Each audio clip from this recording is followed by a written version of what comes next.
प्रणाम सभी को, नमस्कार।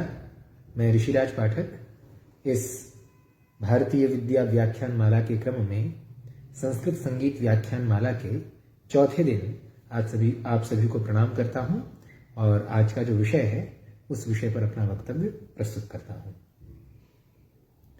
एक छोटा सा मंगलाचरण प्रस्तुत कर रहा हूं सामवेद का।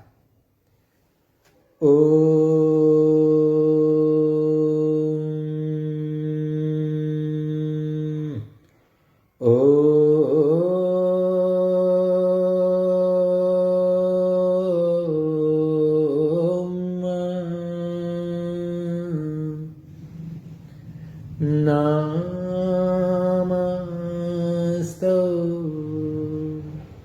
होग्नाय ओजसाय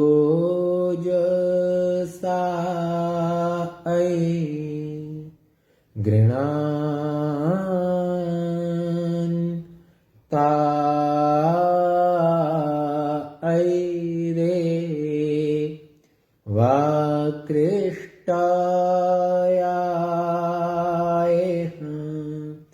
अमाये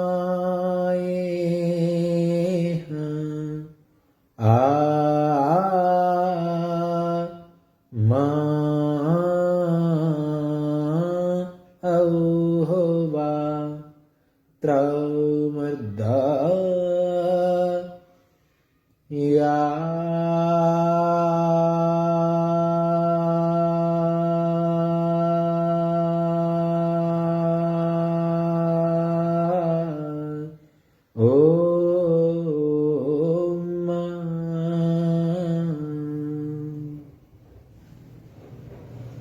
प्रारंभ में वाक स्खलन हुआ, उसके लिए मैं क्षमा प्रार्थी हूं।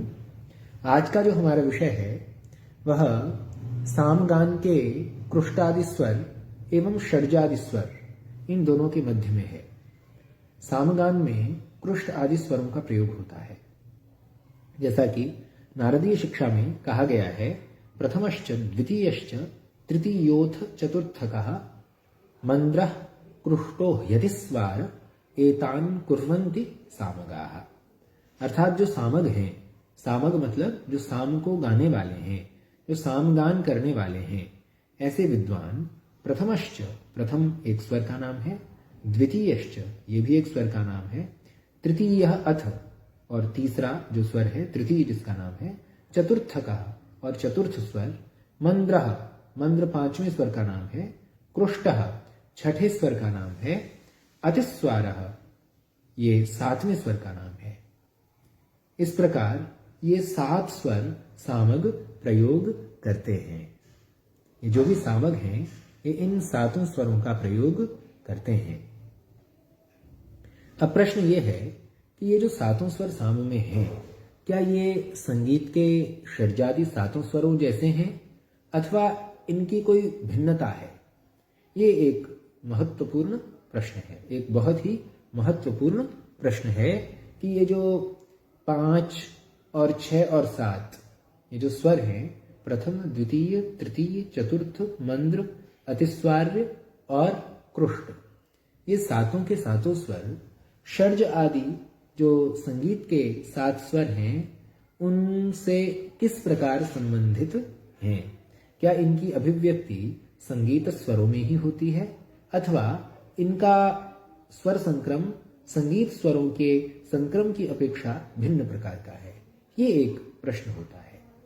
किंतु इस प्रश्न से पहले हम कृष्टादि स्वरों के संबंध में कुछ जानकारी प्राप्त कर लें।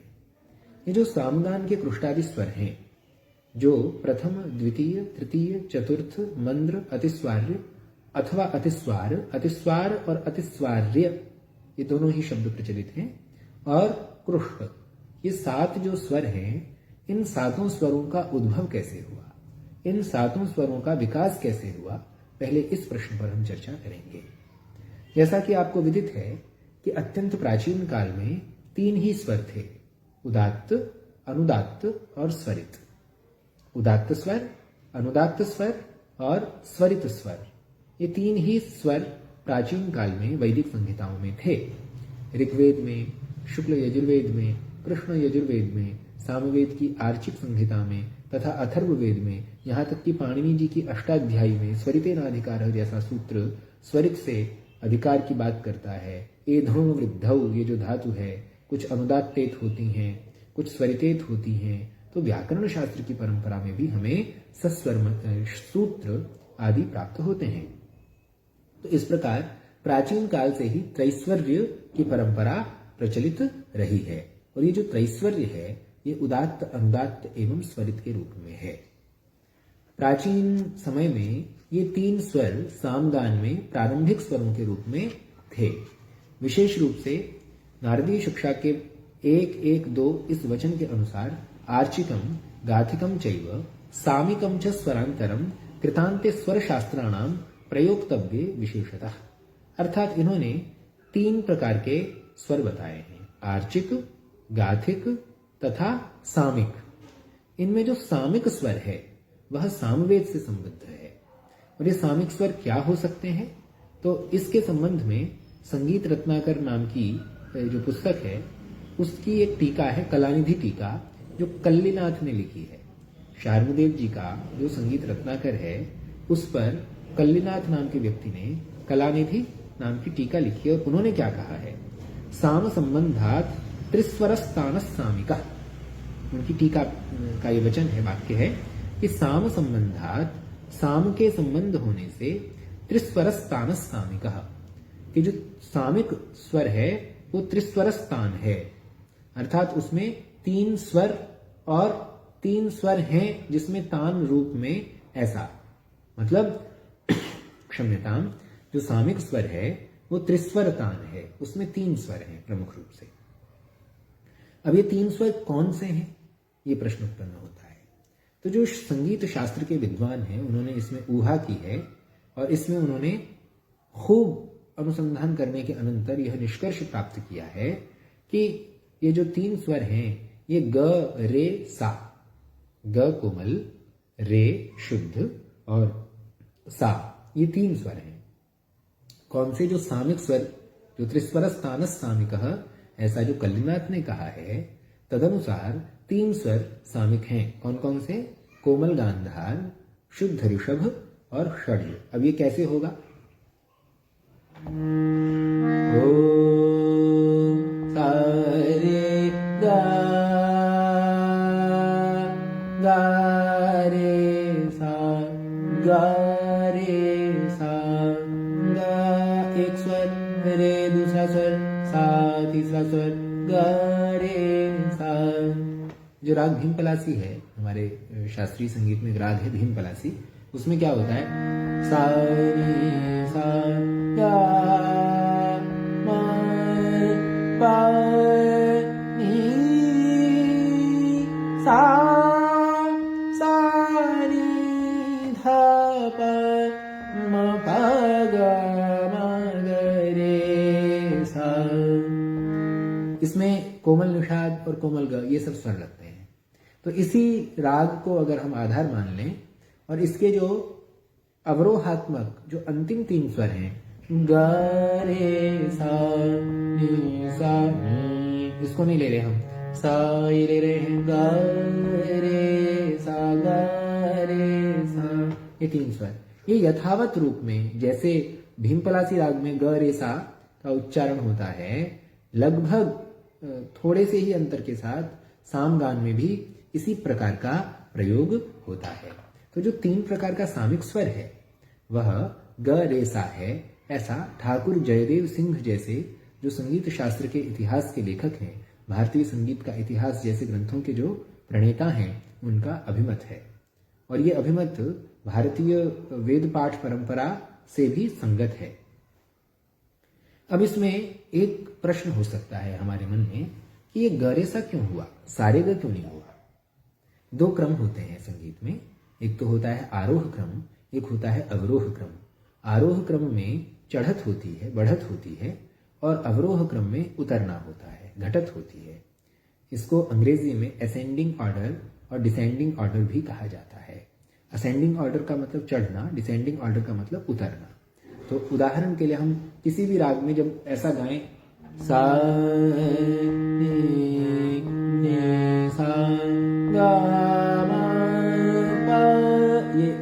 स्वर ऊपर जा रहे हैं ना, ऊपर की ओर आवाज जा रही है हमारी, तो ये आरोहात्मक क्रम है। नी सा गा मा पा नी सा, ये ऊपर गए। अब इसको उतरे तो अवरोहात्मक होगा, सा नी धा पा मा गा रे, सा नी धा पा मा गा रे, ये अवरोहात्मक है। क्योंकि जब हम ऊपर जाएंगे तो आरोहात्मक होगा। तो सामगान के जो ये 3 स्वर हैं, ये सा रे गा, ये ना होकर गा रे सा ऐसा है, ऐसे हैं। मतलब सारे गा ऐसा आरोहात्मक न होकर ग रे सा ऐसे अवरोहात्मक है। तो इससे क्या सिद्ध होता है? इससे ये सिद्ध होता है कि सामगान के जो स्वर हैं, कृष्ट आदि जो स्वर हैं, उनका विकास अवरोहात्मक क्रम में हुआ है। अवरोहात्मक क्रम का मतलब उतरते क्रम में हुआ है। सबसे पहले ग, फिर रे, फिर सा रे ध प, मतलब और नीचे सा नी ध प मा गा रे सा, मतलब बहुत नीचे तक। तो ये अवरोहात्मक क्रम है, और जब चढ़ेंगे तो आरोहात्मक क्रम होगा। तो सामगान के स्वर, ये जो कृष्ण आदि स्वर हैं, इनका विकास अवरोहात्मक क्रम में हुआ है, आरोहात्मक क्रम में नहीं हुआ। यह बात हमें इससे सिद्ध होती है कि जो सामिक स्वर है वे ठाकुर जयदेव सिंह प्रभृति विद्वानों द्वारा अवरोहात्मक क्रम में दिखाए गए हैं। अब प्रश्न ये है कि केवल इन्होंने ही अवरोहात्मक क्रम में दिखाए हैं अथवा इसकी एक लंबी परंपरा भी है? तो इस संबंध में हम कुछ और चर्चा करें, किंतु उससे पहले 3 स्वरों के आगे किसी चौथे स्वर के संबंध में हम बात करेंगे।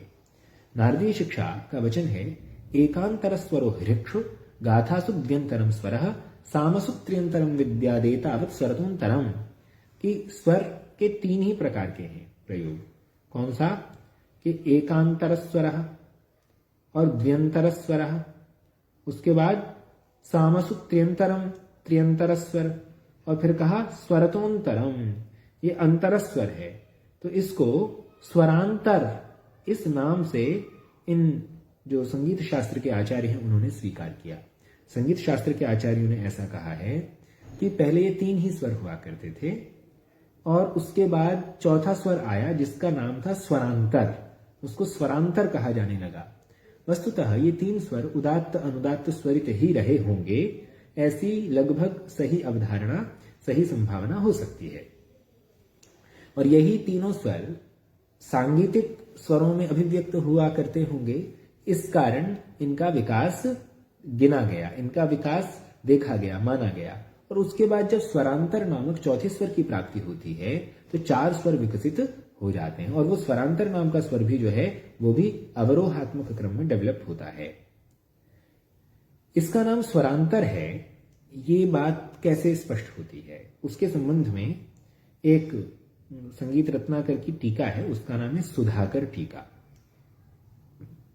और सुधाकर टीका के जो लेखक हैं वे हैं सिंह भूपाल, एक व्यक्ति का नाम है सिंह भूपाल। उन्होंने चतुस्वरः को स्वरांतर कहा है, और ये कहा है कि जो 3 स्वर थे पहले सामगान में, अब वो 3 स्वरों के अलावा एक चौथा स्वर जिसे स्वरांतर कहा जाता है वो और उसमें ऐड हो गया और जुड़ गया। तो इस प्रकार सामगान के 4 स्वर विकसित हुए। ये क्रमशः प्रथम, द्वितीय, तृतीय तथा चतुर्थ कहलाए, क्योंकि इनकी संज्ञा कोई ना कोई तो देनी पड़ेगी। तो इनका संख्यात्मक संज्ञाकरण हुआ, इनका जो नामकरण हुआ वो संख्यात्मक हुआ। प्रथम, द्वितीय, तृतीय तथा चतुर्थ, ये 4 स्वर प्राप्त हो गए। सामगान में इन 4 स्वरों की स्थिति स्पष्ट हो गई। किंतु सामगान में तो 7 स्वर हैं अधिकतम। फिर आगे क्या हुआ? तो इस संबंध में विद्वानों का मत है कि ये जो 4 स्वर हैं ये हैं ग रे सा नी। तो ये इनका जो स्वरूप होगा क्या होगा? ग रे सा नी, ग रे सा नी। ये 4 स्वर स्पष्ट हो गए। गा रे सा नी सा गा रे सा नी, ये चार, इन चारों को ही प्रथम द्वितीय तृतीय और चतुर्थ कहा जाने लगा। किंतु ये प्रारंभिक चार स्वरों में ही सामगान का गायन होता रहा होगा, ऐसी संभावना इन विद्वानों द्वारा दी जाती है। किंतु वर्तमान समय में तो ऐसी स्थिति नहीं है। तो बाद में पांचवा, बाद में छठा और बाद में सातवां स्वर भी विकसित हुआ। तो उनके विकास की यात्रा क्या हो सकती है? तो प्रथम, द्वितीय, तृतीय और चतुर्थ, ये नामकरण तो बिल्कुल सीधे सीधे से हो गए। अब क्या हुआ कि जब पांचवें स्वर की प्राप्ति हुई तो पांचवा स्वर बहुत ही मंदा होने लगा। मतलब जब भी हम कोई गायन करते हैं तो अपनी सामान्य आवाज में गाते हैं, जब भी हम बात करते हैं तो अपनी सामान्य आवाज में बात करते हैं। तो जब सामान्य आवाज में हम अपनी बात कर रहे हैं, गा रहे हैं, और उसमें भी हमने चार स्वर नीचे ले लिए, और जब हम पांचवें स्वर की बात करेंगे तो वो कितना ज्यादा नीचे चला जाएगा, वो बहुत ही अधिक नीचे चला जाएगा। ये एक स्वाभाविक सी बात है। उदाहरण के लिए जैसे आपको कुछ भी गाना है, आप सामान्यतः यहां से गा रहे हैं,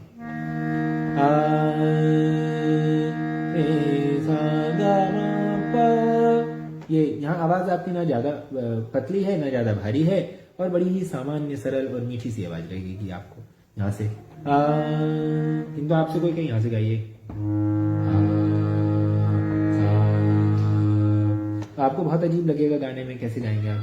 शुक्लां ब्रह्म विचार सार परमाद्यांजलव्यापिनी, अच्छा नहीं लगेगा यहाँ से गाना। और अगर इसको यहाँ से गाया जाए, ओम शुक्लां ब्रह्म विचार सार परमां, तो यहाँ आपको आवाज अच्छी लगेगी। तो जब हम किसी स्वाभाविक स्वर को लेकर अपने संगीत के स्वरों का अभ्यास करते हैं या उनका उच्चारण करते हैं, प्रयोग करते हैं, तो सीधी सीधी बात है, बिल्कुल ये प्रायोगिक बात है कि प्रथम, द्वितीय, तृतीय तथा चतुर्थ स्वरों के बाद जब कोई निचला स्वर प्राप्त हुआ होगा तो वो स्वर बहुत ही अधिक मंदा होगा। मंदा मतलब बहुत ही अधिक धीमा होगा। इस कारण उसकी संज्ञा मंद्र संज्ञा की गई, इसलिए उसको मंद्र कहते हैं। तो यहाँ अन्वर्थता का बड़ा अच्छा विचार बनता है कि प्रथम, द्वितीय, तृतीय और चतुर्थ के बाद जब और मंदे स्वर की प्राप्ति हुई, बहुत धीरे बोलने वाले स्वर की प्राप्ति हुई, तो उस स्वर को हमने मंद्र कहा। उस स्वर की संज्ञा क्या हो गई? मंद्र। मंद्र, मंद्र मतलब धीमा, मंदा। जो मंदा शब्द आया है वो इसी से आता है। मंद्रम जनयति स्वरम, ऐसा कहा जाता है। तो जो स्वर है वो मंद्र हो जाता है, और इसी को मंद्र सप्तक भी हम मानते हैं। तो मंद्र सप्तक का ही ये स्वर है, ये पांचवा स्वर है, तो इसको पंचम नहीं कहकर मंद्र कहा गया। अब आगे चलते हैं। मंद्र स्वर से भी नीचे सामगान का विकास हो रहा होगा। ये एक ऐतिहासिक दृष्टि है, क्रोनोलॉजी है। होता यही है, जब भी हम किसी शास्त्र का अध्ययन करते हैं, तो ये तो आप भी जानते हैं कि जब सामगान की रचना हो रही थी तो मैं वहां उपस्थित नहीं था, आप भी उपस्थित नहीं थे। पुनर्जन्म को मानने वाली हमारी संस्कृति ये अवश्य कहेगी कि हम अगर उपस्थित होंगे तो हम किसी अन्य रूप में उपस्थित रहे होंगे, तो हमें कुछ याद नहीं है उस समय का, तो हम कल्पना ही तो कर रहे हैं।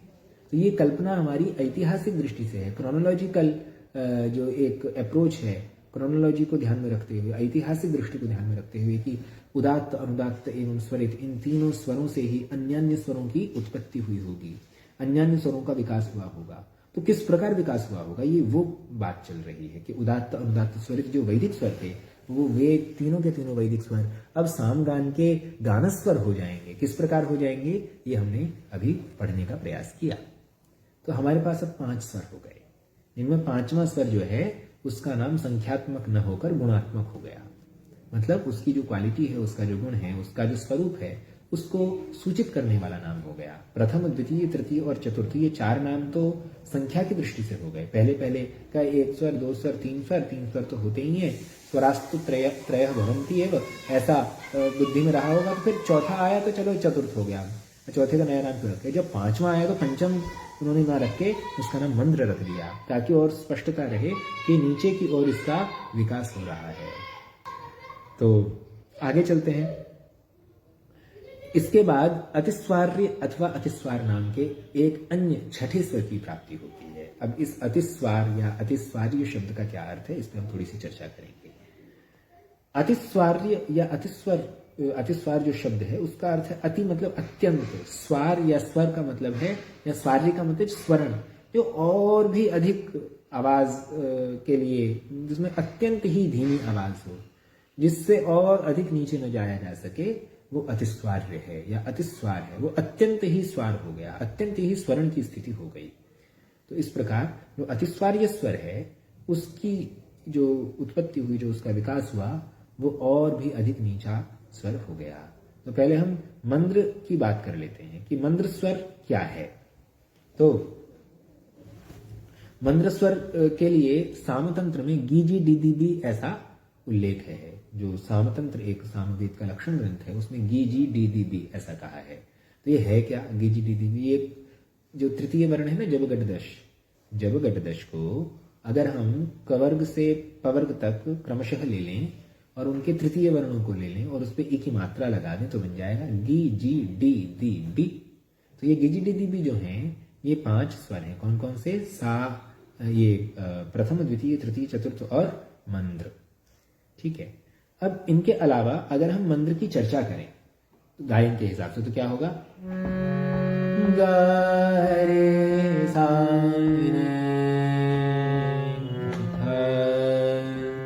ध, यहां तक आ जाएगा। गा रे सा ध, और नीचे कुछ विद्वानों ने ये कहा है कि नहीं, ये प आना चाहिए। तो इस पर हम बाद में बात करेंगे। इसके बाद अब हम अतिस्वार्य स्वर की चर्चा करेंगे। तो अतिस्वार्य इस शब्द में अथवा अतिस्वार इस शब्द में अति का अर्थ है अधिक। तो ठाकुर जयदेव सिंह जैसे जो विद्वान हैं उन्होंने कहा है कि अति का अर्थ अधिक के साथ साथ अंतिम अवस्था या अंतिम सीमा, यह अर्थ लिया जाना चाहिए। तो अतिस्वार का अर्थ क्या होगा? स्वर्ण अर्थात ध्वनि की वह अंतिम सीमा जिसके नीचे जाना मानव कंठ के लिए कठिन हो। अर्थात अतिस्वार नीचे का अंतिम स्वर होता है। ये जो सामविधान ब्राह्मण है, सामवेद के 11 ब्राह्मण हैं, 11 तो नहीं वैसे 8 कहे जाते हैं। जैमिनीय जो ये हमारे मित्र बंधु उपस्थित हैं, डॉक्टर सूर्यमणि भंडारी जी, मैं आपको प्रणाम करता हूँ भैया, और अन्य लोग भी उपस्थित हैं। बहुत सुंदर कक्षा का आयोजन, भैया बहुत धन्यवाद। ये मुझे भी बड़ी प्रसन्नता है कि ऐसा आयोजन है जिसमें हम सामवेद के संबंध में यहाँ चर्चा कर पा रहे हैं। तो अतिस्वार या अतिस्वार्य ये जो स्वर है, ये दोनों अलग अलग नाम है एक स्वर के लिए। इसके लिए सामविधान ब्राह्मण में अंत्य शब्द का प्रयोग है। अब सामविधान ब्राह्मण का एक बार हम ये खंड देख लेते हैं। गद्य है इसका। तद योसौ कृष्टतम एव साम्न स्वरस्तम देवा उपजीवन्ति यो वरेषां प्रथमस्तम मनुष्या यो द्वितीयस्तम गंधर्वाप सरसो यस्तृतीयस्तम पशवो यश्चतुर्थस्तम पितरो ये चांडेषु शेरते यः पंचमस्तमसुर रक्षांसि योऽन्त्यस्तमौषधयो वनस्पतयो यच्चान्य जगत। सामविधान ब्राह्मण 1-1-8। तो यहाँ प्रसंग कुछ दूसरा है कि उपजीव्यता क्या क्या है, कि इन प्रथम, द्वितीय, तृतीय आदि स्वरों से किन किन की उपजीव्यता है। ये एक प्रसंग है, कोई भिन्न प्रसंग है, इससे संबंधित सीधा नहीं है, किंतु इसमें अंत्य शब्द का प्रयोग हुआ है अतिस्वार स्वर के लिए। तो इससे भी ये सिद्ध होता है कि अतिस्वार स्वर जो है वो सबसे निचला स्वर है। मंद्र से भी नीचे का स्वर अतिस्वार या अतिस्वार्य है। तो इस प्रकार क्या निश्चित होता है कि प्रथम, द्वितीय, तृतीय, चतुर्थ, ये 4 स्वर हो गए। चारों स्वरों के बाद जिस 5वें स्वर की प्राप्ति हुई वो मंद्र हुआ, और मंद्र से भी नीचे किसी अन्य छठे स्वर की प्राप्ति हुई तो वो अतिस्वार्य हुआ। इसलिए अतिस्वार्य शब्द का या अतिस्वार शब्द का अर्थ हो गया अत्यंत जो नीचे अंतिम सीमा का जो स्वर्ण है, जो अत्यंत निचला स्वर है, वो अतिस्वार या अतिस्वार्य है।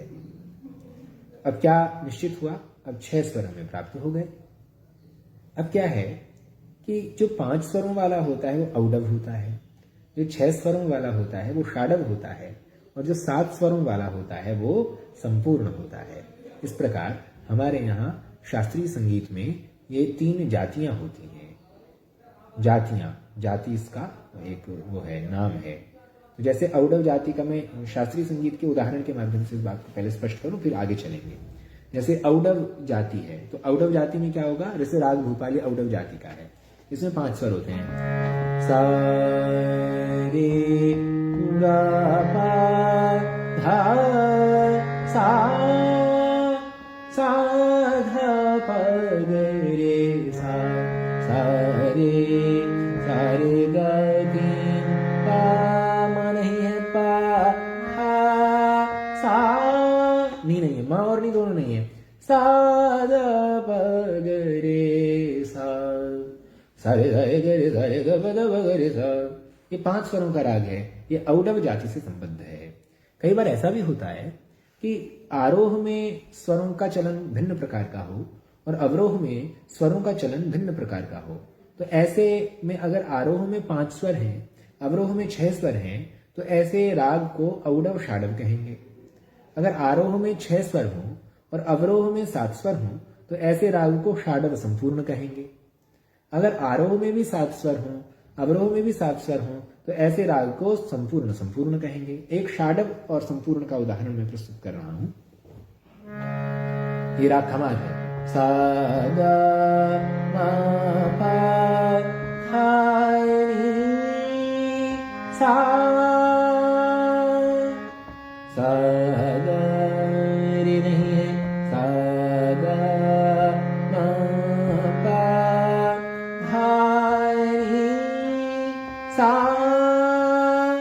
सा नी धा, सा नी धा पा मा गा रे सा, सा गा मा पा धा नी सा, सा नी धा पा मा गा रे सा। ये राग खमाज हो गया। इस राग खमाज में षाडव और संपूर्ण नाम की स्थिति है। 6 स्वर किसमें है, आरोह में है, और 7 स्वर अवरोह में, इसलिए इसका षाडव संपूर्ण यह नाम है। ऐसे ही जैसे ये राग है काफी, एक राग काफी है, ये मार्च में जो होली आती तो उसमें इसमें बहुत गाया जाता है। तो काफी राग जो है, संस्कृत के हिसाब से इसको काफी बोल देंगे।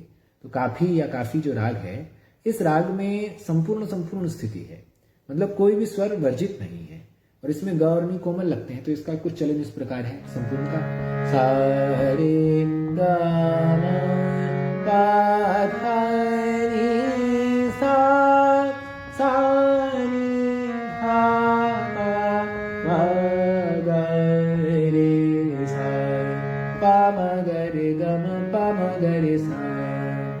इनमें सब अपने अपने राग हैं, है ना। आज खेलो श्याम संग होरी, पिचकारी रंग भरी केसर की, आज खेलो श्याम संग होरी, ये काफी का है। तो इस प्रकार के जो राग हैं, उन रागों में निश्चित होता है कि ये जो राग है ये औडव का है, षाडव का है अथवा संपूर्ण का है। इसी प्रकार सामगान भी निश्चित होते हैं कि सामगान औडव गीतम है, षाडव गीतम है अथवा संपूर्ण गीतम है। ये निश्चित होता है सामगान में, और इसी निश्चय के आधार पर पुष्प सूत्र नाम का एक ग्रंथ है जो पुष्प ऋषि द्वारा प्रणीत है, उसको फुल्ल सूत्रम भी कहा जाता है। इसमें पुष्प ऋषि कहते हैं, और बहुत सुंदर बात कहते हैं, वे कहते हैं 9:26 में पंचस्वेवतु गायन्ति भूयिष्ठानि स्वरेषु तु सामानि षट्सु चान्यानि सप्तसु द्वेनु कौथुमाः। कि सामवेद की रामायणीय शाखा, कौथुम शाखा और जैमिनीय शाखाएं हैं। इन शाखाओं में पंचस्वेवतु गायन्ति भूयिष्ठानि स्वरेषु तु, 5 ही स्वरों में भूयिष्ठानि सामानि गायन्ति, के गायन्ति सामगाह गायन्ति। जो सामद हैं वे भूयिष्ठ सामों को, अत्यंत अत्यधिक मात्रा के जितने भी साम हैं प्रायः वे 5 स्वरों के हैं। 5 स्वर से कोई साम नीचे जाएगा ही नहीं, 5 स्वर से नीचे है तो वो साम होगा ही नहीं। तो साम के लिए कम से कम 5 स्वर होना आवश्यक है। तो इसलिए कहा पंचस्वेवतु गायन्ति भूयिष्ठानि स्वरेषु तु, कि 5 स्वरों में साम अधिकतम गाए जाते हैं। ये एक नियम हुआ। और फिर कहा सामानि षट्सु चान्यानि, और कुछ अन्य साम हैं ऐसे जो षट्सु स्वरेषु गायन्ति। तानि सामानि सामगाः गायन्ति षट्सु एव स्वरेषु। 6 स्वरों में कुछ सामों को गाया जाता है। किंतु कौथुमाः, कौथुम शाखा के जो विद्वान हैं वे सप्तसु द्वेनु कौथुमाः, 7 स्वरों में गाए जाने वाले केवल 2 ही साम हैं जो 7 स्वरों में गाए जाते हैं। तो इस प्रकार जो वर्तमान संगीत है, वर्तमान संगीत का मतलब जो प्रचलित संगीत है, उस प्रचलित संगीत के अनुसार भी और शास्त्रीय जो हमारा सामगान का विषय है उसके अनुसार भी किसी भी एक राग को बनने में, राग की रचना में 5 स्वर, इसी प्रकार साम की रचना में भी 5 स्वर होने अनिवार्य हैं। 5 स्वर अगर नहीं है तो साम नहीं है, वो ऋचा हो सकती है, साम नहीं हो सकता। इसलिए साम होने के लिए 5 स्वर होना आवश्यक है। ये बात स्पष्ट होती है। अब प्रश्न ये उत्पन्न होता है कि औडव कोटि का, षाडव कोटि का अथवा संपूर्ण कोटि का साम हो सकता है। इनमें औडव क्या है, षाडव क्या है, ये हमें स्पष्ट हो गया। और इसकी दृष्टि से हमें प्रथम, द्वितीय, तृतीय, चतुर्थ, मंद्र और अतिस्वार्य, ये 6 स्वर स्पष्ट हो गए। अब जब 6 स्वरों तक पूरा क्रम नीचे जा चुका है तो 7वां स्वर कैसे आए, ये बहुत बड़ा प्रश्न है। 7वें स्वर की प्राप्ति कैसे होगी, क्योंकि इसके नीचे तो जा ही नहीं सकते। और ये इन्होंने पहले निश्चित कर रखा है कि अवरोहात्मक क्रम में ही सामगान के स्वरों का विकास है। तो इसका अर्थ क्या हुआ कि अतिस्वार के बाद तो कोई नीचे स्थान ही नहीं है, तो 7वां स्वर कहाँ आएगा। तो कोई दिक्कत नहीं है, हमें इतनी समस्या नहीं है। क्यों? क्योंकि एक धातु पाठ में द्वादिगण है, 595 संख्या की धातु है, उसका नाम है कृश आह्वाने रोदने च। एक धातु है कृश आह्वाने रोदने च। इस धातु से हम क्त प्रत्यय कर लें तो कृष्ट ऐसा हो जाएगा, तो चिल्लाना अर्थ जो है इसका बनेगा। तो अतिस्वार्य जो छठा स्वर था, जो नीचे की ओर उस स्वर को प्राप्त करने जा रहे थे, अब वो ऊपर चला जाएगा स्वर। तो वो स्वर कहाँ जाएगा? जो स्वर पहले वो अगले सप्तक में जाएगा, वो मध्य सप्तक में जाएगा। तो क्या बनेगा स्वर? जैसे गा रे सा नी धा पा मा, ये मा, ये कृष्ण स्वर है। मा, ये अंत में आया है, ये है कृष्ण स्वर। पहला स्वर क्या है? गा, दूसरा रे, तीसरा सा, चौथा नी, पांचवा ध, छठा प, मा, ये 7वां हो गया ऊपर वाला। मा ग रे सा नी ध प, मा ग रे सा नी ध प, मा ग रे सा नी ध प, ऐसे चलेगा। किंतु मा ग रे सा नी ध प नहीं चलेगा। ग ग रे सा नी ध प मा, ये इसको पुनः एक बार मैं प्रस्तुत कर रहा हूं कि प्रथम, द्वितीय, तृतीय, चतुर्थ, मंद्र, अतिस्वारी एवं कृष्ट। यहां क्या होगा? ग रे सा नी धा पा मा, ऐसा। मा ग रे सा नी धा पा, ऐसा नहीं होगा। ग रे सा नी धा पा मा। ये स्वरों के विकास यात्रा का एक संक्षिप्त इतिहास था, जिसमें प्रथम, द्वितीय, तृतीय, चतुर्थ, मंद्र, अतिस्वारी एवं कृष्ट, ये जो संज्ञाएं हैं, ये भी पर्याप्त प्रकाश डालती हैं। तो इस प्रकार हमने इन सामगान के 7 स्वरों का क्या उद्भव विकास रहा है, इसके संबंध में थोड़ी सी चर्चा की। अब हम इन सभी स्वरों को तीनों सप्तकों में गाया जा सकता है, ये विषय भी थोड़ा सा पढ़ लेते हैं।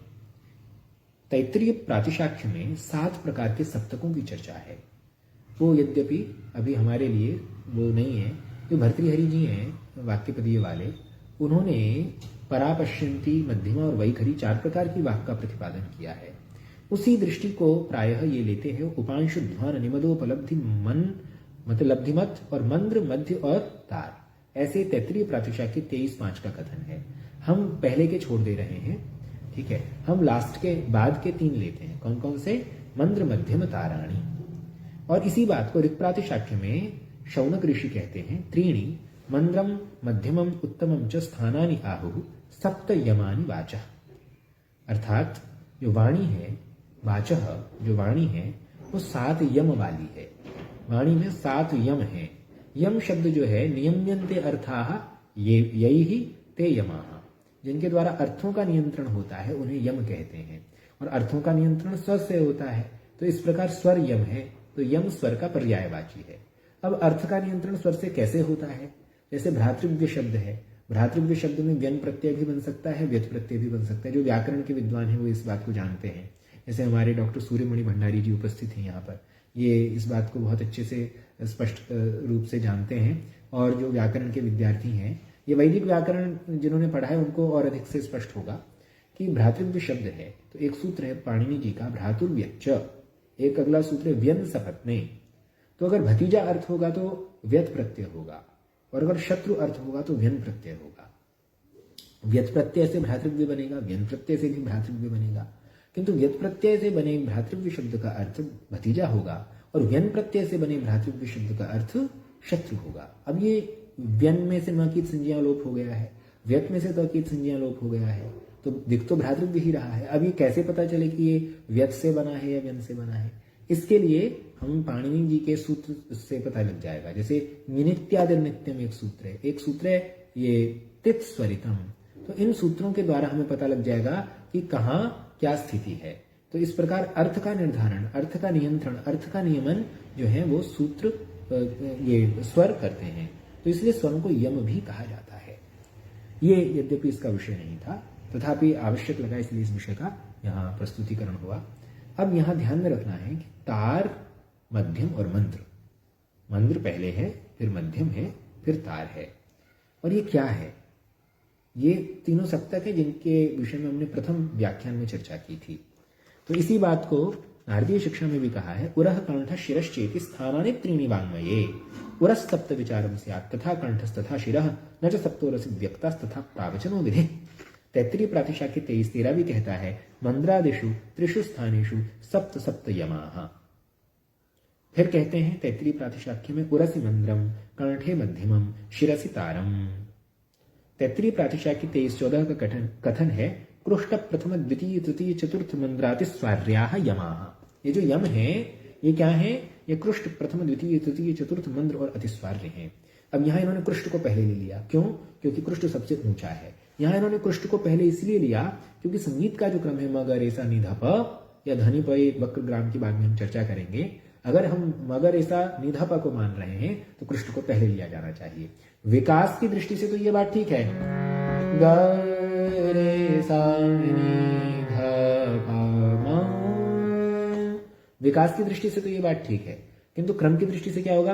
म ग रे सा नि ध प। विकास की दृष्टि अलग है और क्रम ये रहेगा। तो यही क्रम तैत्तिरीय प्रातिशाख्य में भी प्रतिपादित है।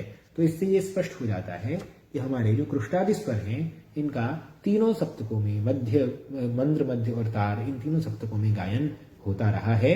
जिस बात का साक्ष्य हमें सामवेद का ग्रंथ तो एक अलग बात है, जो कृष्ण यजुर्वेद का ग्रंथ है तैत्तिरीय प्रातिशाख्य वो तक देता है।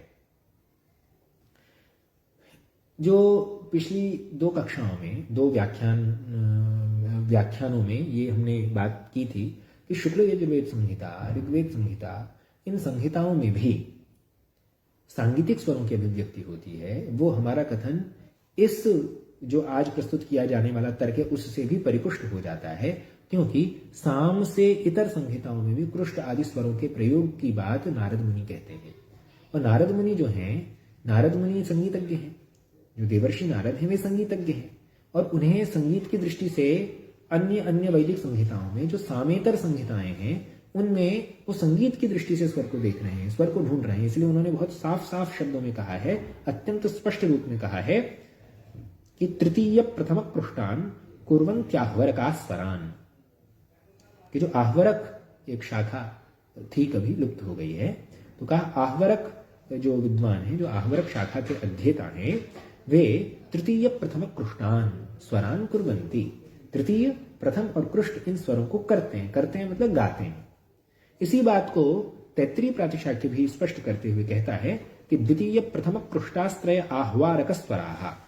कि आह्वारक जो आहवरक शाखा है उसके 3 स्वर हैं। कौन कौन से? द्वितीय, प्रथम और कृष्ट। ध्यान रहे कि नारदीय शिक्षा में तृतीय प्रथम कृष्ट आहवर्ग के स्वर कहे गए हैं, जबकि तैत्तिरीय प्रातिशाख्य में द्वितीय प्रथम और कृष्ट आहवर्ग के स्वर कहे गए हैं। हो सकता है कि आहवरक जो शाखा रही होगी, जो अब लुप्त हो चुकी है, उसकी दो शैलियां हों और दोनों भिन्न भिन्न शैलियों के ये दोनों भिन्न भिन्न आचार्य प्रतिपादक हों। एक तो ये पक्ष हो सकता है। अथवा ये भी हो सकता है कि नारद मुनि तो बहुत पुराने हैं, देवर्षि नारद हैं। हम तो परंपरा को मानते हैं, तो हम तो ये मानते हैं देवर्षि नारद अभी भी हैं, क्योंकि देवलोक का जो काल है, देवलोक की जो प्रक्रिया है, वो मनुष्य लोक की अपेक्षा भिन्न प्रकार की है, सर्वथा भिन्न प्रकार की है। तो अगर युग गणना की दृष्टि से भी देखा जाए तो देवर्षि नारद जो हैं वो अत्यंत प्राचीन के होंगे। तो उनके समय में हो सकता है कि द्वितीय स्वर का प्रयोग न होकर तृतीय प्रथम और कृष्ट का ही होता हो प्रयोग। और जो तैत्तिरीय प्रातिशाख्य जो तैत्तिरीय ऋषि द्वारा प्रोक्त माना जाता है, तो उसके समय में द्वितीय स्वर प्रयोग में आता हो, तो ये भिन्न भिन्न मत है। नारदीय शिक्षा में एक और बड़ी बात कही है इसी संबंध में कि द्वितीयाद्यांस्त मंद्रांस्तान मंद्रांतांस तैत्तिरीयाश्चतुरस्वरान, कि जो तैत्तिरीय शाखा वाले हैं विद्वान, जिनका संगीत से दूर दूर तक कोई नाता नहीं था। जैसे तैत्तिरीय शाखा में तो इतनी वो है, विनियोग भी है उसमें तो जो शुद्ध मंत्र है, तभी तो उसको कृष्ण कहते हैं। उसमें विनियोग भाग मिश्रित है। उसकी इष्टियां बिल्कुल दर्श पूर्णमास और यहां से उसका पूरा प्रकरण प्रारंभ होता है। तो जो तैत्तिरीय शाखा के अध्येता हैं, नारद मुनि के अनुसार उनकी संहिताओं में जो तैत्तिरीय विद्वान हैं, वे 4 स्वरों का प्रयोग करते हैं। और ये 4 स्वर कौन कौन से हैं? द्वितीयाद्यांस्तु मंद्रांतांस, अर्थात द्वितीय से शुरू करके, द्वितीय है आदि में जिनमें और मंद्र है अंत में जिनके, बहुव्रीहि समास से बनेगा इसका अर्थ कि द्वितीय है आदि में जिनके, तो द्वितीय किनके आदि में है? तृतीय के आदि में है, चतुर्थ के आदि में है।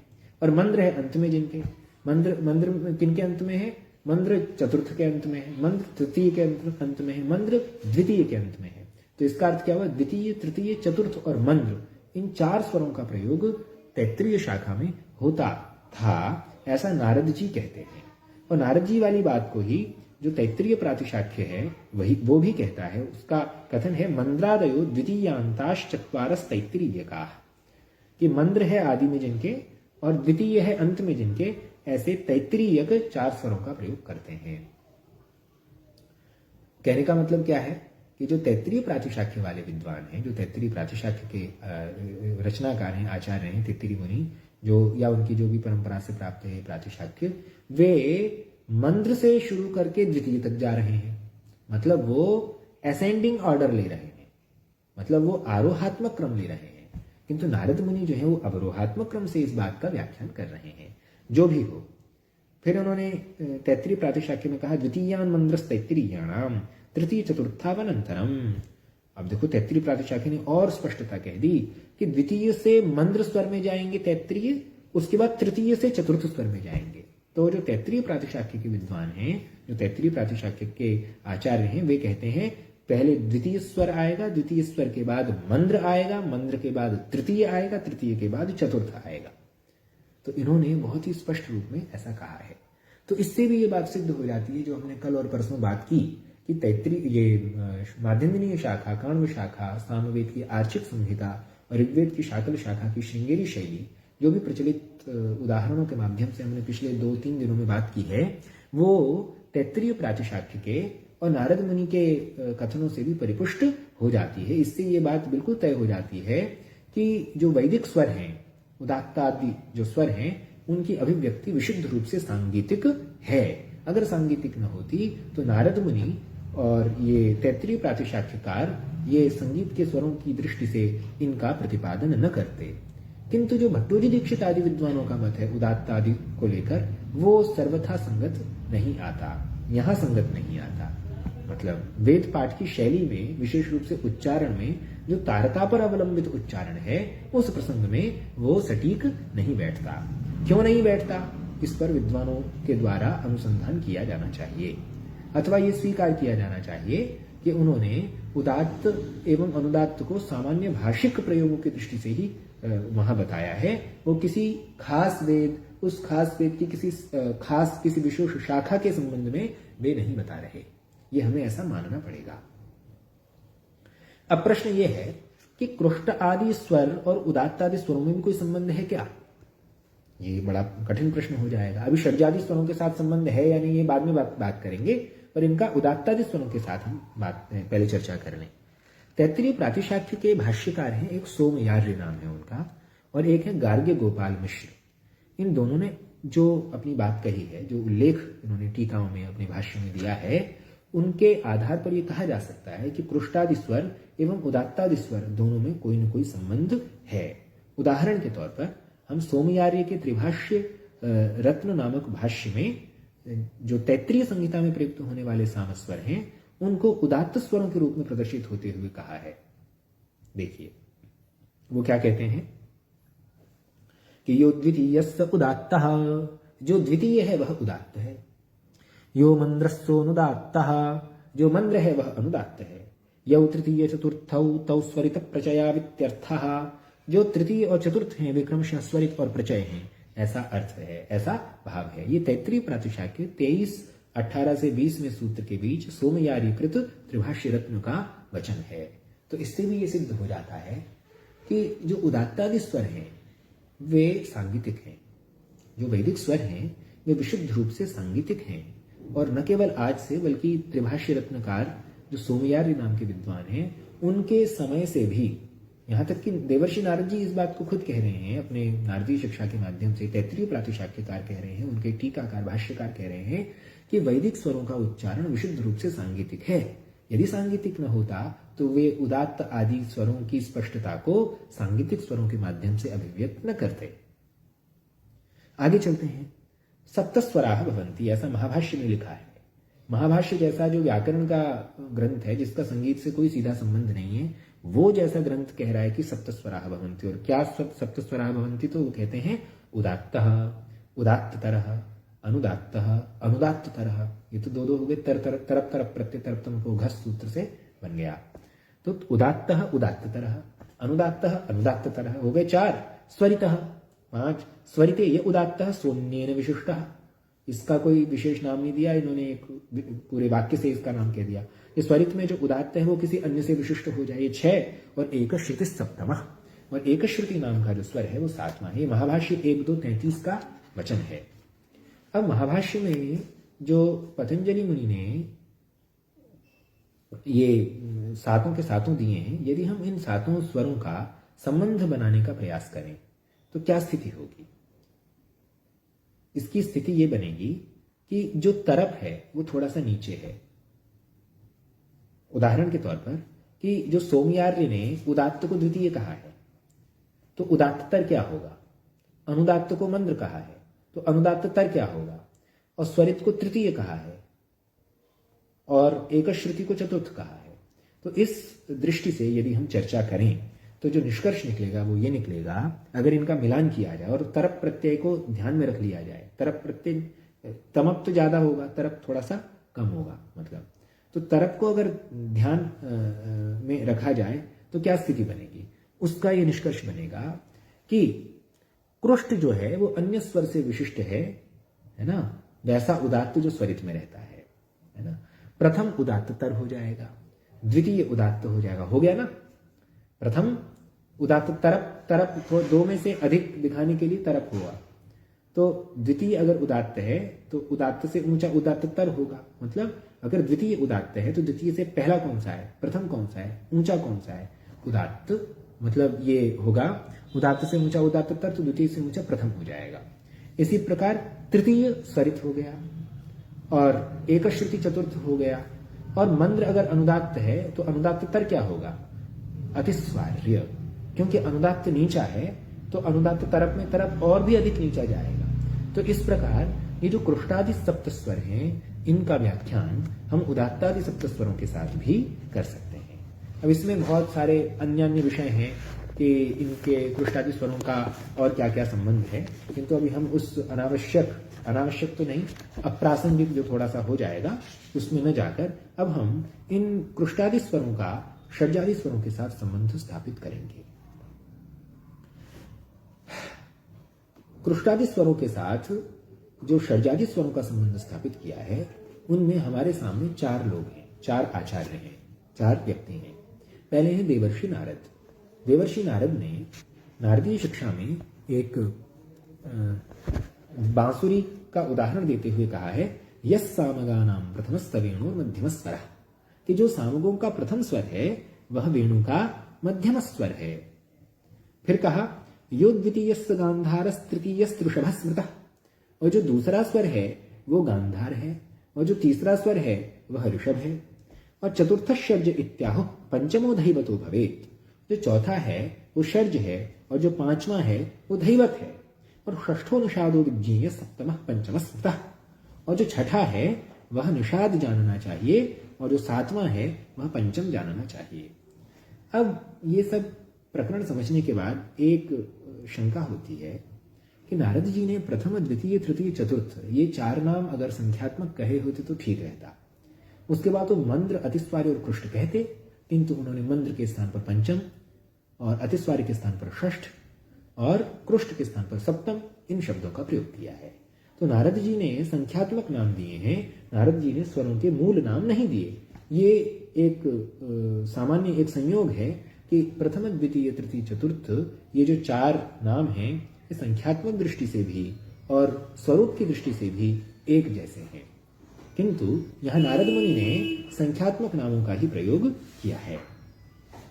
अब अगर हम संख्यात्मक नामों की दृष्टि से इनका विवेचन करें तो क्या निष्कर्ष निकलेगा कि कृष्ट प्रथम है, प्रथम द्वितीय है, द्वितीय तृतीय है, तृतीय चतुर्थ है, चतुर्थ पंचम है, और मंद्र षष्ठ है, और अतिस्वार्य सप्तम है। और इस दृष्टि से अगर नारद जी की बात मान ली जाए तो क्या होगा,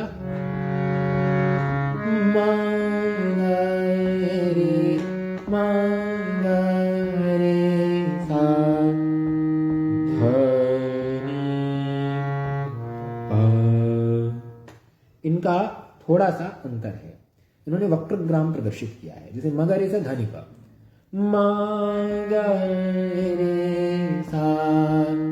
नीनी जाएंगे अब धनी मगरे सा तक होगा, नहीं आना चाहिए, नहीं आएगा। मगरे सा धनी ऐसा। तो नारद जी ने निधप के स्थान पर धनी पर लिया है। क्यों लिया है, इसके संबंध में ये माना जा रहा है कि कई बार वक्रग्राम का प्रयोग भी हो जाता है।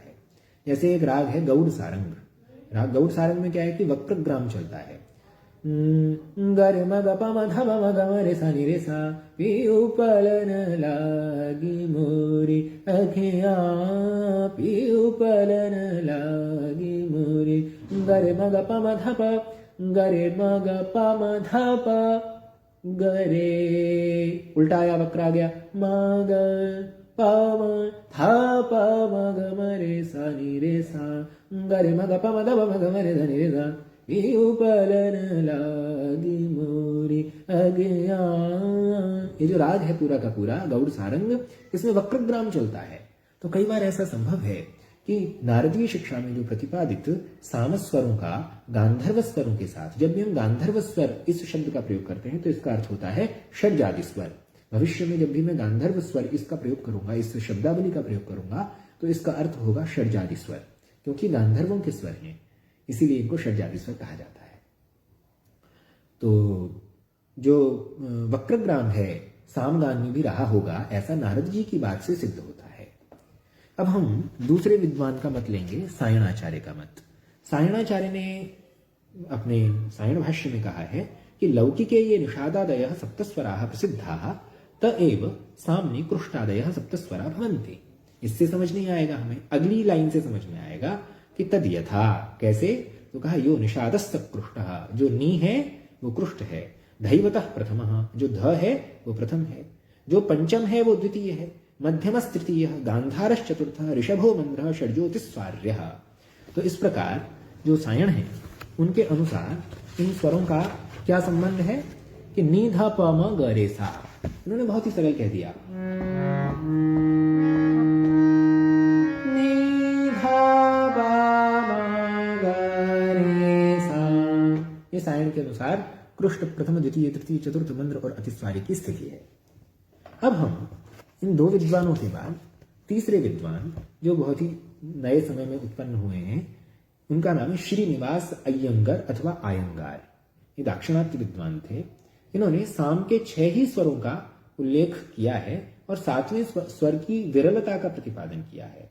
और इन्होंने क्या कहा है कि तृतीय स्वर षड्ज है, द्वितीय स्वर ऋषभ है, प्रथम स्वर गांधार है, कृष्ट स्वर मध्यम है, अतिस्वार्य स्वर जो है पंचम है और मंद्र स्वर धैवत है और चतुर्थ स्वर निषाद है। तो इन्होंने ज्यादा कुछ नहीं किया, इन्होंने गरे सा निधा प कर दिया, गरे सा निधा प, और मां सबसे ऊपर ले लिया, इसलिए इन्होंने म गरे सा निधा प ऐसा ले लिया। तो इनके अनुसार क्या है, जो नारद जी ने बात कही थी, अगर नारद जी की बात में वक्रग्राम को सीधा कर दिया जाए तो श्रीनिवास अय्यंगार का मत बन जाएगा। नारद जी ने क्या किया कि मगर ऐसा धनिप कर दिया, किंतु श्रीनिवास अय्यंगार क्या कह रहे हैं, मगर ऐसा निधप। तो धनिप करेंगे तो नारद जी का मत होगा, निधप करेंगे तो श्रीनिवास अय्यंगार का मत होगा। अब एक चौथे विद्वान हैं, उनका नाम है लक्ष्मण शंकर भट्ट द्रविड़। इनके जो पोते जो हैं वो मेरे को मिले थे आज से 8 वर्ष पहले। उन्होंने अपने जो इनके दादाजी लक्ष्मण शंकर भट्ट द्रविड़ थे, अब ये नहीं है, उनके करकमलों से लिखा हुआ मुझे वो साम का चित्र पूरा का पूरा मुझे दिया था। मैं उनका आभारी हूँ। उन्होंने मुझे बहुत सुंदर रूप में वो लिपि दी और उन्होंने 1939 ईस्वी में, आज से 81-82 वर्ष पहले की उनकी राइटिंग में लिखा हुआ है। उनका जो मत है, उन्होंने वर्तमान समय में प्रचलित जो पाश्चात्य संगीत है उसका भी अध्ययन किया और उसके आधार पर उन्होंने द मोड ऑफ सिंगिंग सामगाना, इस आर्टिकल में लक्ष्मण शंकर भट्ट द्रविड़ का ये आर्टिकल है, नाम है द मोड ऑफ सिंगिंग सामगाना। इसके अनुसार उन्होंने भारतीय और यूरोपीय दोनों में क्रमशः प्राचीन और आधुनिक दृष्टि से इस विषय का प्रतिपादन किया। तो ये क्या कहते हैं, ये कहते हैं कि भारतीय प्राचीन स्वरों की दृष्टि से मगर ऐसा नहीं था प, ये कृष्ण प्रथम द्वितीय तृतीय चतुर्थ मंद्र और अतिस्वार्य होंगे। और अगर आधुनिक दृष्टि भारतीयों की ले ली जाए तो सा नी धा प मगरे ऐसा होगा। तो इन्होंने क्या किया, जैसे मगरे सा नी धा प, ये प्राचीन भारतीय स्वर कृष्ण आदि हैं, किंतु आधुनिक दृष्टि से क्या होगा, सा नी धा प मगरे, ये आधुनिक दृष्टि से होंगे। और अगर इसी को ही हम पाश्चात्य भाषा में कहें तो उनको हम FEDCBAG ऐसा कहेंगे। वहां पे सारेगामा पदनिसा ना होकर ये ABCD इत्यादि वाली बात चलती है। मुझे पाश्चात्य संगीत का थोड़ा सा भी ज्ञान नहीं है, सुना जरूर है, किंतु उसके कॉर्ड्स वगैरह का भी थोड़ा बहुत पता है। तो इसी हिसाब से मैं सूचित कर रहा हूं आपको कि FEDCBAG ये जो वर्णमाला है ये प्राचीन यूरोपीय स्वरों की है, किंतु आधुनिक जो यूरोपीय स्वर है वो क्या है, CBAGFED। तो इसमें क्या होता है कि जो हमारा जो मोबाइल है ना, आप भी चाहें तो एंड्रॉयड तानपुरा एक उसमें भर सकते हैं, मतलब डाउनलोड कर सकते हैं ध्वनि या जो भी तानपुरा होता है। उन तानपुरों पे क्या होता है, C शार्प, D शार्प ऐसे करके ना उसमें स्केल उसमें मिलेगा। उसमें जैसे काला, हम उसको काला कहते हैं, पर कोई सामान्य व्यक्ति तथाकथित जो पाश्चात्य संगीतज्ञ है या जो आधुनिक भी संगीतज्ञ है, भारतीय संगीतज्ञ भी है, वो भी बोलेगा C शार्प से हम गाते हैं। जैसे ये C शार्प है, ये D शार्प हो जाएगा, ये C हो जाएगा, C। तो इनके नाम हैं, इनके बाकायदा नाम हैं ABCDEFGH, G तक जाता है ये ABCDEFG, मतलब 7 हो गए ना, 7 तक जाएगा। तो इस प्रकार निष्कर्षतः ये कहा जा सकता है कि कृष्टादि स्वरों का सामवेद, जो सामगान के कृष्ट आदि स्वर हैं, उनका संगीत के षड्ज आदि स्वरों के साथ पर्याप्त संबंध है, जो भिन्न भिन्न समय में होने वाले भिन्न भिन्न विद्वानों द्वारा भिन्न भिन्न दृष्टियों से बताया गया। और इसके पीछे ये कारण हो सकता है, एक तो सामवेद की 1000 शाखाएं हैं, और 1000 शाखाएं हैं तो नहीं थी, और उनमें भी उसकी इतनी सारी शैलियां हैं, मतलब थी। वर्तमान समय में सामवेद की 6 शैलियां प्रचलित हैं, 3 शाखाएं और हर शाखा की 2-2 शैलियां। तो उस हिसाब से अगर इन विद्वानों में मतांतर है भी तो ये निश्चित कहा जाना कठिन है कि क्या ये एक ही शाखाओं के मतांतरों की बात कर रहे हैं या भिन्न भिन्न काल में होने वाली भिन्न भिन्न शाखाओं की भिन्न भिन्न शैलियों के भिन्न भिन्न स्वर प्रयोगों की बात कर रहे हैं।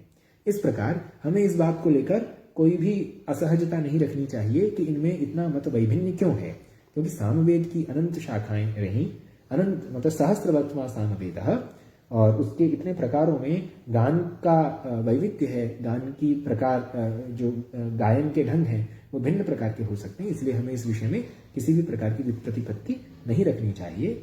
ये विषय आज का केवल कृष्टादि स्वरों को ही लेकर उपस्थित था।